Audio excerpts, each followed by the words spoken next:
क्या आपको आज भी यानी कि 2021 में भी एक एंटीवायरस की ज़रूरत है और क्या आपको अपने सिस्टम में एक एंटीवायरस को इंस्टॉल करना चाहिए या नहीं, तो इसी पे हम बात करेंगे इस वीडियो में। तो मैं हूं Shubham Rawat and welcome to logical texture. तो चलिए शुरू करते हैं। तो बहुत से लोग अपने फ़ोन या फिर अपने पीसी को सेटअप करते हुए सबसे पहले एक एंटीवायरस को इंस्टॉल कर देते हैं, ये सोचते हुए कि फ्यूचर में होने वाले सारे वायरस अटैक, मॉलवेयर अटैक से उन्हें उनका एंटीवायरस बचा लेगा। लेकिन ऐसा होता नहीं है, हमेशा वो उनको प्रोटेक्टेड नहीं रखता है। रियलिटी थोड़ी सी अलग है इसकी। तो एक्चुअली यहाँ पे समझने वाली बात ये है कि जो ये एंटीवायरस बनाने वाले ब्रांड्स होते हैं, जितनी भी ये कंपनियां होती है जिनके एंटीवायरस सॉफ्टवेयर्स आते हैं, ये काफ़ी अच्छे लेवल की मार्केटिंग स्किल्स दिखाते हैं यहाँ पे और आपको कन्विंस कर देते हैं कि इनके एंटीवायरस को यूज़ करने के बाद ही आप प्रोटेक्टेड रहोगे और उसके बिना आप प्रोटेक्टेड बिल्कुल भी नहीं हो। जो कि कुछ केसेस में सही है, लेकिन हर केस के लिए सही नहीं है। क्योंकि होता एक्चुअल में ये है कि जब भी कोई वायरस आता है, उसको पैच करने के लिए एक एंटीवायरस मार्केट में आ जाता है इन कंपनीज की तरफ से। लेकिन उसके लॉन्च होने के बाद जो नया वायरस अगर कभी आएगा, तो ज़रूरी नहीं है कि वो एक नए वायरस को डिटेक्ट हमेशा कर ले, और मोस्टली केसेस में वो नए वायरस को डिटेक्ट कर ही नहीं पाता है, तो उसका कुछ फ़ायदा नहीं होता है। और उस नए वायरस को डिटेक्ट करने के लिए कंपनी एक नया एंटीवायरस निकाल देती है। लेकिन ये एक साइकिल की तरह चलता रहता है कि एक वायरस आएगा, उसके बाद उसको पैच करने के लिए एक एंटीवायरस आएगा, और फिर एक वापस से कोई नया वायरस अगर इंट्रोड्यूस हो जाए तो उसके लिए एक नया एंटीवायरस आ जाएगा। तो ये बेसिकली जो ये साइकिल से एक चलता रहता है। इसका कहीं ना कहीं सारा का सारा जो प्रॉफिट है, वो फ़ायदा सारे के सारे ब्रांड्स को मिलता है, इन कंपनीज को मिलता है। इनका काफ़ी ज़्यादा इसमें प्रॉफिट बनता है और यूज़र्स को इतनी ज़्यादा सेफ्टी नहीं मिलती जितना वो पैसा देते हैं। अब पैसा देने की बात मैंने इसलिए भी की है क्योंकि मार्केट में कई सारे फ्री एंटीवायरस सॉफ्टवेयर के साथ साथ पेड एंटीवायरस सॉफ्टवेयर भी अवेलेबल होते हैं। ये आप में से कई लोगों को पता होगा पहले से। लेकिन जब अपने सिस्टम में आप कोई भी एंटीवायरस सॉफ्टवेयर इंस्टॉल करते हो, चाहे वो फ्री हो या पेड हो, मोस्टली केसेस में वो आपको हमेशा बैकग्राउंड में आपकी फाइल्स को स्कैन करते हुए दिखाता है। और कई बार ये चीज़ें दिखाता है कि वो वायरस को डिटेक्ट कर रहा है और उसने डिलीट कर दिया वायरस। और ये फ्री एंटीवायरस के केस में बहुत ज़्यादा कॉमन है और हर टाइम पे आपकी फाइल्स को स्कैन करते हुए ये दिखाता रहता है कि ये वायरस डिटेक्ट कर रहा है। लेकिन कई बार लगता है कि ये यूज़र सेटिस्फेक्शन के लिए ज़्यादा चीज़ें दिखाई जा रही है यहाँ पे, एक्चुअल में इतनी चीज़ें होती नहीं है यहाँ पे। और ये एक तरीके का गेमिंग सही लगता है। तो अगर मैं आज के टाइम के ऑपरेटिंग सिस्टम्स की बात करूँ जो कि कॉमनली यूज होते हैं, जैसे कि एंड्रॉयड है, विंडोज़ है, iOS है या मैक ओएस है, ये जितने भी ऑपरेटिंग सिस्टम्स है, ये काफ़ी ज़्यादा एडवांस हो चुके हैं और इनके खुद की भी एक लेवल की सिक्योरिटी यहाँ पे आती है इनके साथ में। तो अगर मैं एंड्रॉयड की पर्टिकुलरली यहाँ पे बात करूँ, तो जैसे कि आप में से कई लोगों को पता होगा कि ये ऑपरेटिंग सिस्टम जो है वो एक ओपन सोर्स ऑपरेटिंग सिस्टम है और लिनक्स बेस्ड है। और लिनक्स बेस्ड ऑपरेटिंग सिस्टम्स में वैसे भी वायरस की ज़्यादा इसमें टेंशन लेने वाली बात नहीं होती, इसमें इतना ज़्यादा खतरा नहीं बना रहता है। हाँ, इसमें अगर मैं बात करूँ तो जैसे ट्रोजन, एडवेयर वगैरह ये सब चीज़ें होती है, ये इसमें आ सकती हैं, लेकिन वायरस का इसमें ज़्यादा खतरा नहीं रहता है। और अगर मैं यहाँ पे मैक ओएस या फिर iOS की बात करूँ, तो ये एंड्रॉयड की तरह ओपन सोर्स नहीं होता, ये क्लोज सोर्स ऑपरेटिंग सिस्टम है। तो यानी कि क्लोज सोर्स में यहाँ पे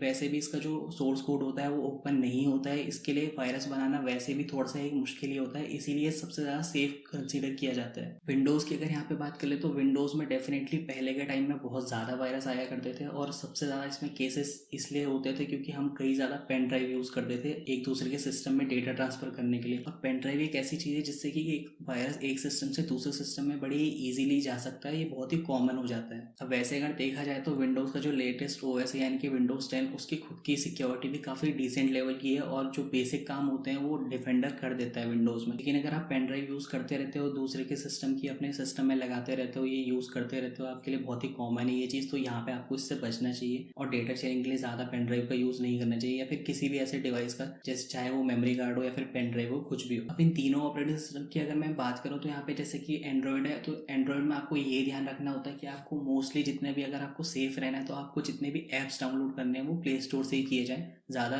इधर उधर से डाउनलोड ना किया जाए, क्योंकि प्ले स्टोर पे वैसे भी काफ़ी ज़्यादा वैरायटी मिल जाती है ऐप्स की, बजाय विंडोज़ या फिर iOS के। तो आपको बेसिकली ध्यान ये रखना है कि आप चाहे कोई भी ओएस यूज़ कर रहे हो, उसका जो ऑफिशियल प्ले स्टोर है या फिर ऐप स्टोर है, आपको उसी से ऐप्स को डाउनलोड करना है, इधर उधर से ज़्यादा डाउनलोड नहीं करना है। अब ये वाली चीज़ जो मैंने कही है एंड्रॉयड के केस में तो काफ़ी अच्छे से काम कर जाती है, क्योंकि प्ले स्टोर पर काफ़ी ज़्यादा वैरायटी होती है ऐप्स की। लेकिन विंडोज़ के केस में ये बिल्कुल ही अपोजिट हो जाता है। और iOS की मैं यहाँ पे बात नहीं करूँगा, क्योंकि iOS का ज़्यादा यहाँ पे कंसिडर करने का कोई सेंस नहीं बनता, क्योंकि iOS में जितने भी ऐप्स है वो इधर उधर से डाउनलोड करना एक तरीके से ज़्यादा पॉसिबल नहीं होता है। तो अगर आप विंडोज़ में या फिर इवन एंड्रॉयड में अगर आप किसी भी ऐप को किसी अननोन सोर्स से डाउनलोड कर रहे हो, तो इतना ज़रूर उसमें कंफर्म कर लेना कि वो एक ट्रस्टेड सोर्स से अवेलेबल हो, किसी ट्रस्टेड वेबसाइट पे अवेलेबल हो और वहीं से आप उसको डाउनलोड करो। और विंडोज़ में जब भी आप किसी ऐप को या सॉफ्टवेयर पैकेज को इंस्टॉल करते हो तो उसकी इंस्टॉलेशन प्रोसेस थोड़ी सी कॉम्प्लिकेटेड होती है, उसमें काफ़ी सारे स्टेप्स होते हैं और कई सारे यूज़र्स उन स्टेप्स को पढ़े बिना ही एग्री कर देते हैं। और इसी वजह से होता ये है कि जब आप किसी ऐप को इंस्टॉल करने जाते हो तो कई बार बैकग्राउंड में उसके साथ एक दो ऐप और डाउनलोड हो जाते हैं और वो भी इंस्टॉल हो जाते हैं साथ साथ में, जो कि डेफिनेटली आपके काम के नहीं होते हैं और बैकग्राउंड में आपके जो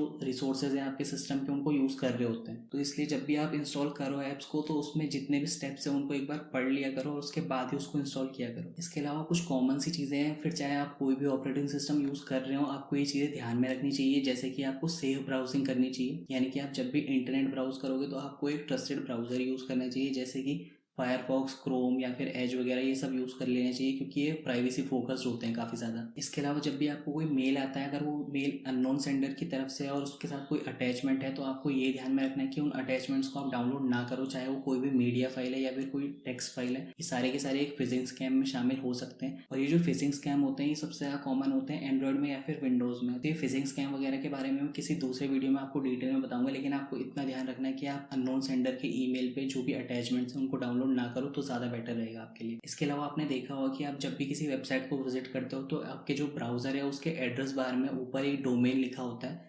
HTTP या फिर HTTPS लिखा होता है। तो यहाँ पे आपको ये ध्यान में रखना होता है कि आप HTTPS वाली वेबसाइट को विजिट करो, HTTP वाली वेबसाइट को विजिट मत करो, क्योंकि वो सेफ एंड सिक्योर नहीं होती है। अब ये मैंने आपको बिल्कुल ही बेसिक सा बताया है, अगर मैं इसके डिटेल में जाऊँगा तो काफ़ी सारा टेक्निकल चीज़ हो जाएगी। बेसिकली HTTP और HTTPS का अगर मैं आपको डिफरेंस समझाऊँ तो वैसे ये काफ़ी सारा टेक्निकल चीज़ है कि HTTP जो है वो एप्लीकेशन लेयर पे काम करता है और HTTPS जो है वो ट्रांसपोर्ट लेयर पे काम करता है, लेकिन ये बहुत सारा टेक्निकल चीज़ें हो जाएंगी। सिंपल सा मतलब यहाँ पे ये है कि HTTP जो है वो हाइपर टेक्स्ट ट्रांसफर प्रोटोकॉल होता है, लेकिन जो HTTPS होता है उसमें S का जो मतलब है वो S सिक्योर से मतलब है। ये बेसिकली आपका जो डेटा है उसको इनक्रिप्ट करके रख देता है और डेटा इनक्रिप्ट करने की वजह से HTTPS जो है वो ज़्यादा सेफ एंड सिक्योर होता है। और काफ़ी ज़्यादा जितने भी बड़ी वेबसाइट है आज के टाइम पर, जितने भी जानी मानी वेबसाइट्स है वो सारे के सारे HTTPS को ही फॉलो करती हैं। इवन HTTPS को यूज़ करने के लिए कई सर्टिफिकेट्स की ज़रूरत होती है जो कि किसी नॉर्मल या फेक वेबसाइट के पास नहीं हो सकते हैं। तो डेफिनेटली यहाँ पे जो HTTPS वाली वेबसाइट है वो आपके लिए सेफ होती है और कई बार हमारे ब्राउज़र्स ही हमको सजेस्ट कर देते हैं कि हम जिस भी वेबसाइट पे विजिट करने वाले हैं वो सेफ है या नहीं है, वो हमको वार्न कर देते हैं। तो आपको ये चीज़ें ध्यान में रखनी है और एक अच्छा ट्रस्टेड ब्राउज़र ही यूज़ करना है। और काफ़ी सारे केसेस में हम जो एंटीवायरस सिस्टम में इंस्टॉल करते हैं वो हमारे रिसोर्सेज को काफ़ी ज़्यादा यूज़ करने लग जाता है ओवर द टाइम, जैसे कि हमारी रैम को काफ़ी ज़्यादा यूज़ करने लगता है। और जब भी हम अपने फ़ोन को या PC को स्टार्ट करते हैं तो एक स्टार्टअप ऐप की तरह काम करता है। तो ये क्योंकि बाय डिफ़ॉल्ट एक स्टार्टअप ऐप की तरह काम करता है तो हम जब भी अपने पीसी को स्टार्ट करते हैं तो ये बूट टाइम उसका बढ़ा देता है और उसके बाद बैकग्राउंड में